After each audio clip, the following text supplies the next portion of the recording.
What if I told you perfection doesn't exist? Well, not in this world anyway. I think a lot of us struggle with perfectionism, myself included. We want to make sure that the things that we do, the person that we are, the world around us is just perfect in every way. And the reality is, it's never going to be.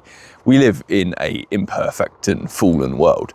And so to expect perfection from such a place is really to place false hopes in the future.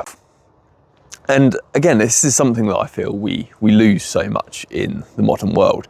We see these standards held up on social media or in movies, TV, of lives that we think we should be living. Things that, because they're in a story, they appear perfect, but they never really are. And there's always, even the lives of some of the most famous actors. You could look at Johnny Depp, for example. You know, we might see his character in any of the films that he's in and think, oh, he's famous, he's rich, he's got this amazing talent as an actor. His life must be perfect. But a quick scan of the news stories will soon reveal that actually his personal life is very far from perfect. And for many of us, we spend our lives trying to chase this perfection, trying to chase this reality that doesn't exist. Perhaps when it comes to your work, you put lots and lots of energy into making sure that every single thing you do is perfect. And it really, really irks you when something, perhaps you submit a piece of work, or maybe a client picks up on some mistake that you've made.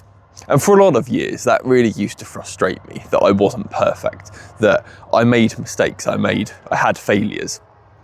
And I think that that's something that when we start to internalize those failures as a bad thing, and we start to look at ourselves as this version that is subpar, we're not at that perfect level that we want to be at, it can be a really damaging self-belief, and actually can lead to lots of other conditions like anxiety and depression, because we're not where we think we should be.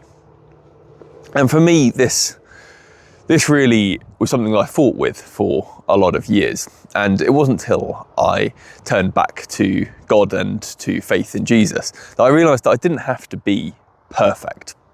I just had to be me. And really, that's all you have to be too.